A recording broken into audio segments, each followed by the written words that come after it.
News one north ইষ্টৰ আজিৰ এই প্ৰতিবেদনলৈ আপোনাক স্বাগতম। আপুনি চাই আছে দেশৰ এটা অগ্ৰণী নিৰ্ভীক নিৰপেক্ষ channel news one north east. অসাধাৰণ প্ৰতিভাধৰ শিল্পী জুবিন গাৰ্গৰ ৰহস্যজনক মৃত্যুৰ তদন্ত আগবঢ়াৰ লগে লগে এই কথা স্পষ্ট হৈছে যে অত্যন্ত কৰুণ মৃত্যুক সাৱটি ল'বলগীয়া হৈছিল অসমৰ হিয়াৰা মুঠু শিল্পীগৰাকী। মৃত্যুৰ যন্ত্ৰণাত ছটফটাই থকা জুবিনক জীৱনৰ অন্তিম ক্ষণত এষাৰ মৰমৰ মাত দিবলৈ, শান্তি দিবলৈ কোনো নাছিল। তেওঁৰ ওচৰত থকাসকলে মৃত্যু মুখলৈ ঠেলিহে দিছিল অসমবাসীৰ অতি চেনেহৰ জুবিনক। মাতৃভূমিক প্ৰাণ ভৰি ভাল পোৱা এই মৰমৰ বাবে বলিউডৰ প্ৰতিষ্ঠাৰী অসমতে নিগাজী হোৱা জুবিনক কোনে পৰিকল্পনা কৰি বিদেশৰ নিৰ্জন স্থানত মৃত্যুৰ মুখলৈ ঠেলি দিলে, এই প্ৰশ্ন বিচাৰি এতিয়া হাবাথুৰি খাইছে জুবিনৰ অনুৰাগীয়ে। ন্যায়ৰ দাবীত চৌপাশে উঠিছে শক্তিশালী গুঞ্জন। জুবিনৰ পৰিয়ালেও বিচাৰিছে উত্তৰ। অসম চৰকাৰে গঠন কৰি দিয়া SITয়ে তদন্ত চলাই থকাৰ সময়তে প্ৰিয় শিল্পী জুবিন গাৰ্গৰ খুৰাক মনোজ বৰঠাকুৰ আৰু অনন্ত বৰঠাকুৰেও ইয়াক পৰিকল্পিত হত্যাকাণ্ড বুলি কৈছে। শিৱসাগৰৰ নিবাসী জ্যেষ্ঠ সাংবাদিক লেখক মনোজ বৰঠাকুৰে কয় যে জুবিন গাৰ্গক পৰিকল্পিতভাৱে যেন মৃত্যুৰ মুখলৈ ঠেলি দিছিল যেন অনুভৱ হয়। প্ৰথম অৱস্থাত কি হৈছিল আমি পৰিয়ালৰ মানুহে ধৰিব পৰা নাছিল, কিন্তু ক্ৰমান্বয়ে ভিডিঅ' আদি পোহৰলৈ অহাত আমি এইদৰে ভাবিবলৈ বাধ্য হৈছোঁ। জুবিনৰ এনে অভাৱনীয় মৃত্যুৰ ঘটনাত সম্পূৰ্ণৰূপে ভাগি পৰা পৰিয়ালটোৱে স্বাভাৱিকতে প্ৰথম অৱস্থাত তত ধৰিব পৰা নাছিল যে কি হৈছে। সকলোকে আপোন পৰিয়াল বুলি ভবা জুবিনৰ গাৰ ছাঁৰ দৰে থকাসকলে যে এইদৰে বিশ্বাসঘাতকতা কৰিব, সেই কথা তেওঁলোকৰ সপোনৰ অগোচৰ আছিল। এইকেইটা বিষয়ে মই এই মুহূৰ্তত ক'বলৈ খোজা নাই। সেইকেইটা মই ঘৃণা কৰোঁ। এই মানুহকেইটাৰ কথা নাই জানিব খোজাই নাই। ন্যায়ালয়ে বা ন্যায় ব্যৱস্থাটোৱে আমি জানো যে দে আৰ ভেৰি ৰেছপনচিবল চিটিজেন। পুলিচে হওক বা হেৰিয়ে হওক, তেওঁলোকৰ ৰেছপনচিবল লাভ জুবিনক ভাল পোৱা মানুহ এইবোৰ, সেই মানুহবিলাকে সোধাই নাই। গতিকে তেওঁলোকে যিটো শাস্তি পাব লাগে পাবই, তাত আমি নিসন্দেহ। অসম চৰকাৰে যেনেকৈ এতিয়া তদন্ত কৰি আছে, আপুনি ওপৰত পুৰা বিশ্বাস আছেনে যে ন্যায় পাবই? ন্যায়টো পাব, ন্যায় পাব লাগিব, পাব নহয় পাব লাগিব। অসম চৰকাৰে যিখিনি চেষ্টা কৰি আছে সেইটো চৰকাৰী ফালৰ পৰা কৰি আছে, তাত আমি খুদ দেখা নাই। তেনেকৈ সেইটো কথা হেৰি কৰি লাভ নাই, ক'ৰবালৈ লৈ যোৱাই লাভ নাই। মই যি দেখি আছোঁ এতিয়ালৈকে। তাৰপিছত মোৰ এটা এপিল, গোটেই সংসাৰৰ মানুহবিলাক হেৰি কৰি পেলাই গোটেই বস্তুটো এক্সপাণ্ড কৰি পেলাই যাতে দীঘলীয়া কৰি নুতোলে, একেবাৰে পেইন পইণ্টেডলি টাৰ্গেট গ্ৰুপটো ঠিক কৰি ল'ব লাগে আৰু সেইমতে ইনভেষ্টিগেশ্যন আগবাঢ়িব লাগে। তেতিয়া আমি অলপ সোনকালে পাম যিটো ন্যায়ৰ ব্যৱস্থাটো।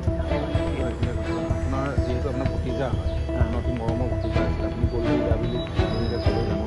তেওঁলোকে এটা ভাল লগা মুহূৰ্ত এটা কথা কৈছে, আপোনাৰ কি কোনখিনি মুহূৰ্ত লগ পালে? এইবোৰ এটা দুটা মুহূৰ্তৰ কথা নহয়, বহু মুহূৰ্ত আছে। গতিকে এইটো মুহূৰ্তত ব্ৰিফলি য'তে ত'তে এনেকৈ ক'বলৈ দিগদাৰ হ'ব। গতিকে সেইটো কাৰণে বেলেগ হেৰি হয়। আৰু প্ৰথম অৱস্থাত এইটো হেৰি হৈ যাওক, এইটো ন্যায় প্ৰদান হৈ লওক। এইটো পিছত আমি বহু দেৰি কথা পাতিবলৈ সুবিধা পাম। আপোনালোকক আকৌ আমি বিভিন্ন মাধ্যমত পাই থাকিম। গতিকে এই মুহূৰ্তটোত মানে সেইটো আটাইতকৈ জ্বলন্ত প্ৰশ্নটো হ'ল ন্যায় প্ৰদানটোৱে হেৰি, সেইটো হ'ব লাগে সোনকালে, আৰু সকলোবিলাকে সহযোগিতা কৰিব লাগে। ইয়াত যোনেই নহওক কিয়, আমাৰ অসমৰ এটা গোটেই অসমখনৰ কাৰণে কন্দা মানুহটোক আমি কিয় হেৰি কৰিব নোৱাৰিম? আমাৰ মানুহে সেইটো কথাত হেৰি নকৰে, কম্প্ৰমাইজ নকৰিব। আৰু এইটো কথা চবেই সচেতন হৈ যাওক। যদি কিবা বাধা দিবলৈ চেষ্টা কৰিছে, সি উঠি যাব, সি হাৰি যাব। জুবিনৰ মৃত্যু সন্দৰ্ভত শেহতীয়া তদন্ত প্ৰক্ৰিয়া আৰু পৰিয়ালৰ বিষয়ে মনোজ বৰঠাকুৰে লগতে কয় যে এই মুহূৰ্তত তদন্ত যিদৰে আগবাঢ়িছে তাকে লৈ পৰিয়ালৰ সদস্য হিচাপে তেওঁলোক সন্তুষ্ট। ন্যায়ৰ প্ৰতি আস্থা থকা বুলি দোহাৰি খুৰাকে কয় যে জুবিনৰ মৃত্যুৰ ন্যায় প্ৰদানৰ ব্যৱস্থা যাতে খৰতকীয়া কৰিবলৈ তেওঁলোকে চৰকাৰকো আবেদন জনাইছে। তেওঁ কয়, জুবিনৰ ন্যায়ৰ বাবে লক্ষ লক্ষ মানুহে উজাগৰে থাকি প্ৰতিবাদ কৰিছে, গতিকে জুবিনে ন্যায় পাবই লাগিব। অন্ততঃ পৰিয়ালৰ লোক হিচাপে আমি প্ৰকৃত ঘটনাটো কি সেয়া উদঘাটন হোৱাটো বিচাৰোঁ। প্ৰকৃত সত্য পোহৰলৈ আহিবই লাগিব।